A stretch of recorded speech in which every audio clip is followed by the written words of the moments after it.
Yung pag-deny mo sa mga anak mo. Bakit? Kasi nga yung sugat na ibibigay niyan sa anak mong walang kamuwang-muwang panghabang buhay.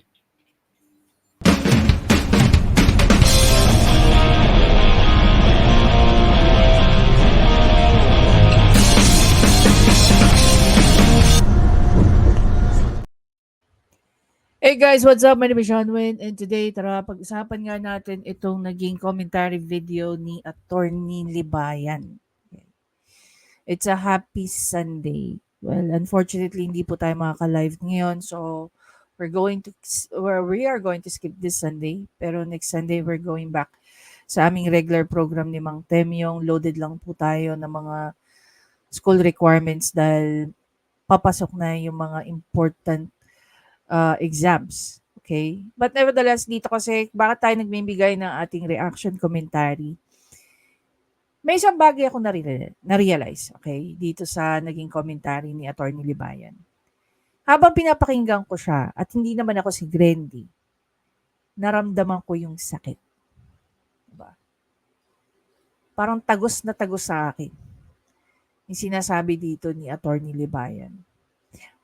You know what? When I was growing up, isa sa mga bagay na lagi ko naririnig sa tatay ko, kayo, dadaan kayo sa pagiging, ito yung sinasabi lagi ng tatay ko, kayo, dadaan kayo sa pagiging anak.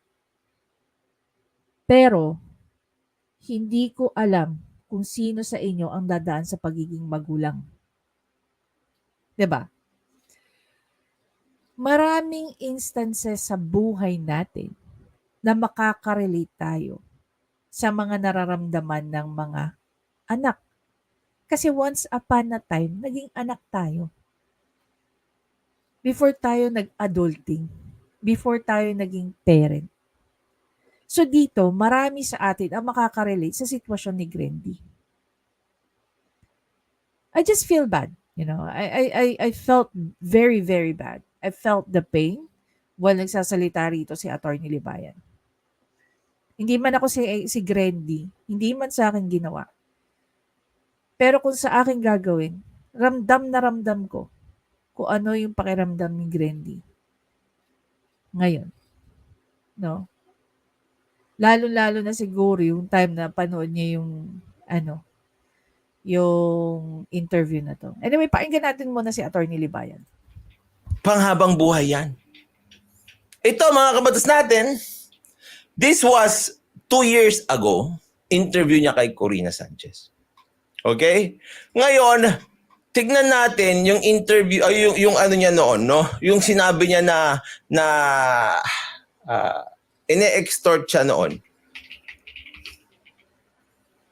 ng 100 million. Kailan ba yon?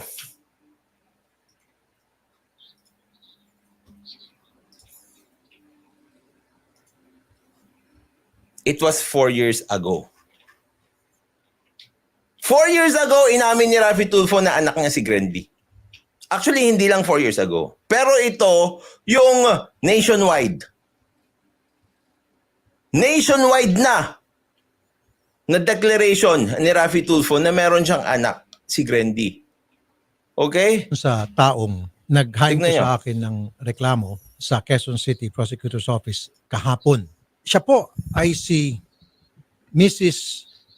Sayeta at saka si Julio. Yeah, tignan niyo. No, out last year, December, na napag-alaman kong ikakasal na po yung aking anak sa kanya. Kinausap ko Ikakasal na po yung aking anak sa kanya.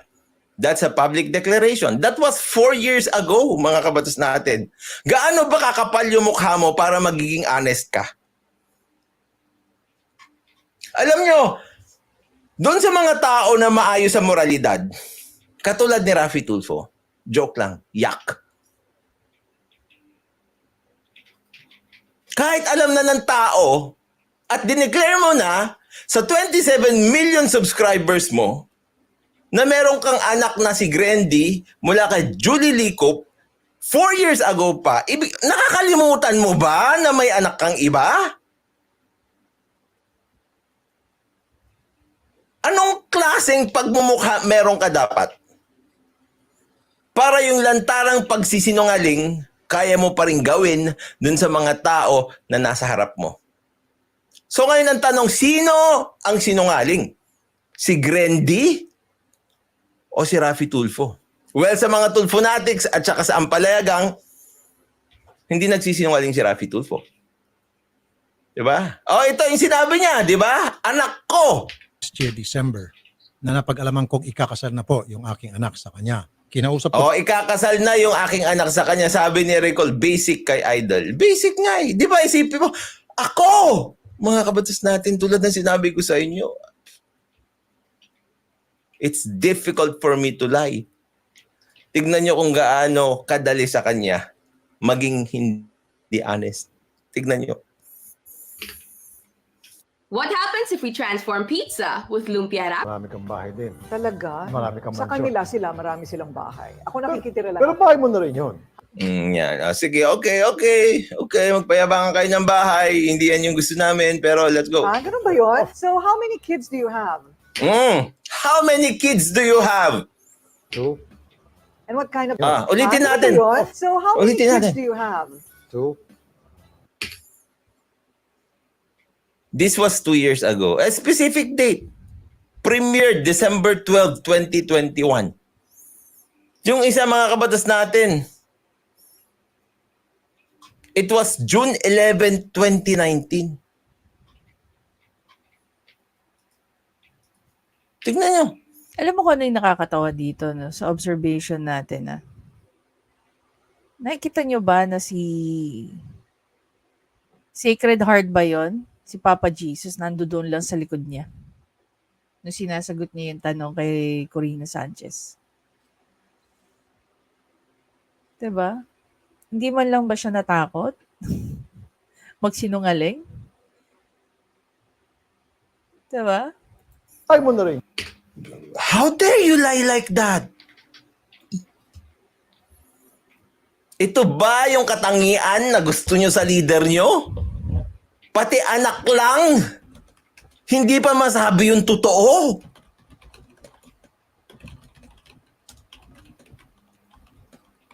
Ang pagkakaalam ko, base sa video na napanood ko, kay Miss Julie Licop, doon sa mga hindi pa, mga kabatas natin, doon sa mga hindi pa nakapanood ng interview kay Grendy, ang daming matututunan doon. Nilalaglag ho, o di rin na-drop dyan ni Recul yung link. At saka yung kay Julie Licop, mga kabatas natin. Yan dyan. Di rin na-drop rin. Para malaman yung katotohanan. Sabi ni Konohamaru, dalawa ang anak niya, si Grendy at si Chelsea.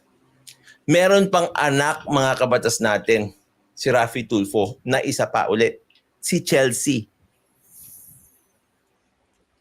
Okay, here's the thing, let's talk about family code. Alam niyo sa family code, sinasabi nga sa family code, na ang legal na asawa, okay, or kung may first marriage ka na hindi pa nade-dissolve, whatever marriage after that is bigamous and null and void. So, ibig sabihin, kung yung mga anak mo sa isang bigamous marriage, okay, or kung nagkaanak ka sa isang bigamous marriage, yung mga anak mo ay illegitimate child.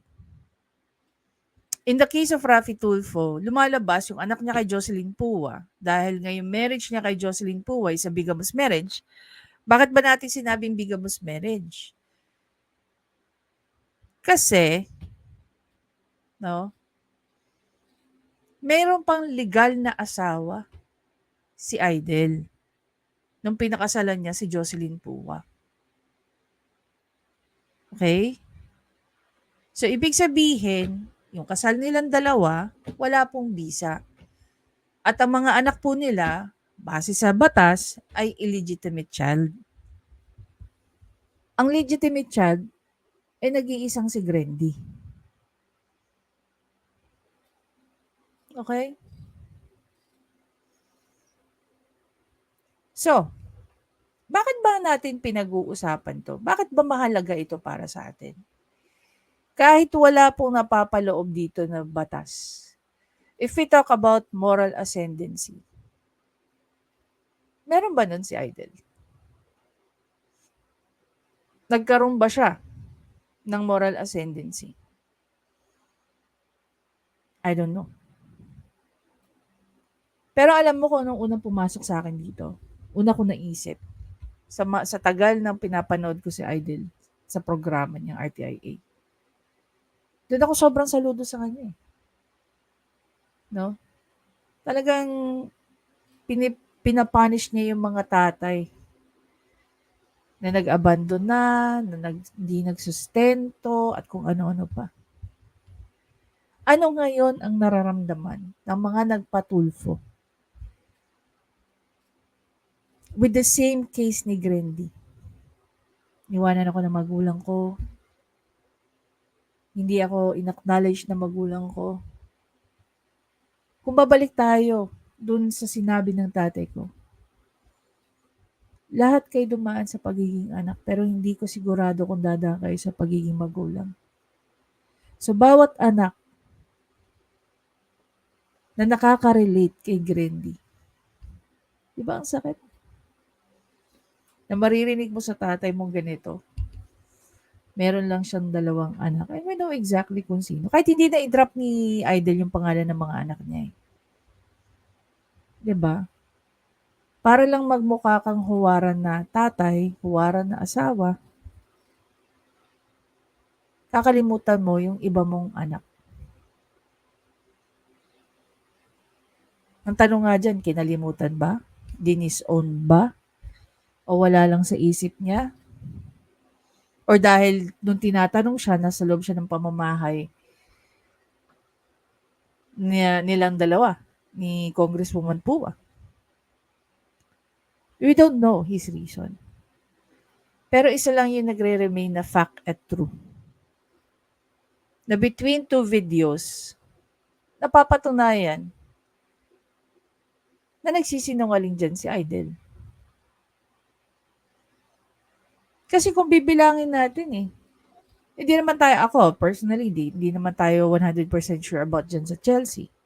Pero 100% sure tayo dun sa Grendy. Based na yan sa sinasabi ni Idol. Based na yan sa kanyang admission. Diba? Another tanong natin kay Idol, sinadya mo ba na hindi isama sa bilang si Grendy?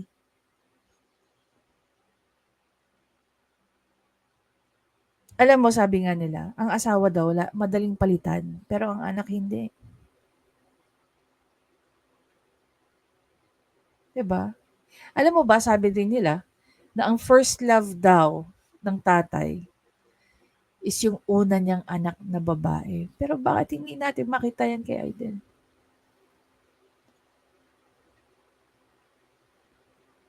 Bakit iba yung alam natin?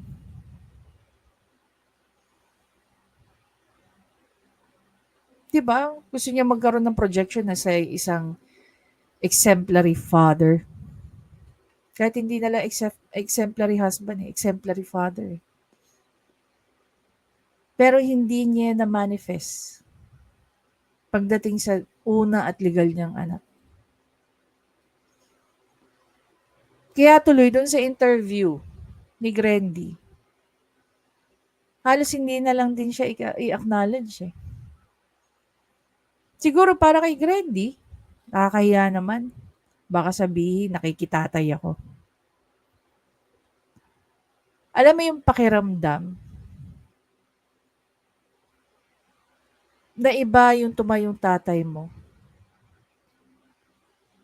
Na parang kailangan mong mamalimos ng atensyon at pagmamahal ng isang ama dahil hindi mo yun natanggap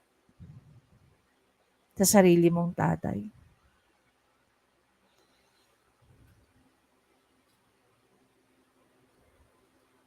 Diba? Kaya tuloy, hindi ka na rin magtataka bakit may mga babae na pumapatol sa mas matatanda sa kanila na halos tatay na lang nila. Kasi siguro, hindi lang si Grendy yung nakakaranas ng ganyan.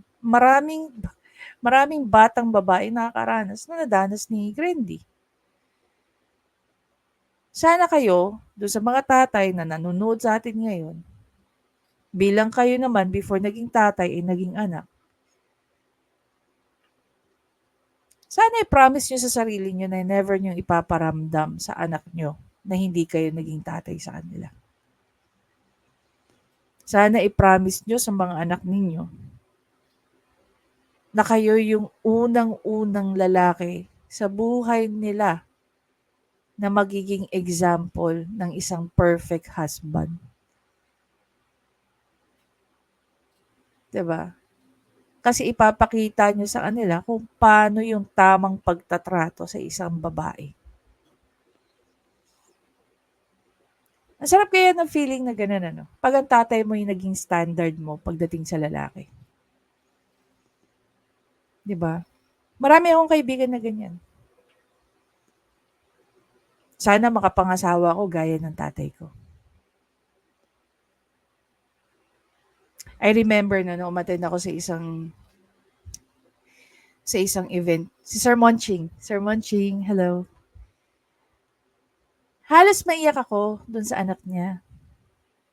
Alam niyo kung bakit? Ito kasi sabi nung anak niyang babae. Tatay ko po yan. Nagtuturo po yan sa ganito, ganyan. Super proud siya sa tatay niya. Alam mo ba, pagka ang isang anak super proud sa tatay, ibig sabihin yung tatay, binusog ang anak ng pagmamahal. Nakakaiyak, nakakainggit. Sana lahat ng tatay ganun. Kasi laging merong anak na magiging proud sa pagiging tatay mo. 'Di ba? Anyway guys, again, maraming salamat sa panonood. Please don't forget to subscribe, like, at comment nyo na rin kung ano yung nararamdaman nyo habang pinapanood nyo itong video ni Atty. Libayan. Nandito sa dalawang video na ipinakita niya, nakita natin, no, kung gaano ka-honest si Idol. Kaya nga sabi ko, hindi na natin kailangan sirahan si Idol. Dahil siya mismo gumagawa ng paraan kung paano niya sisirain yung sarili niya. 'Di ba? Tayo napapansin lang natin yan. Tayo nagko-komento lang tayo.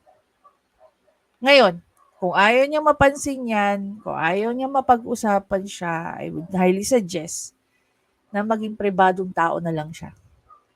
I'm very sure maraming taong walang pakialam sa kanya. I'll see you in the next video, guys.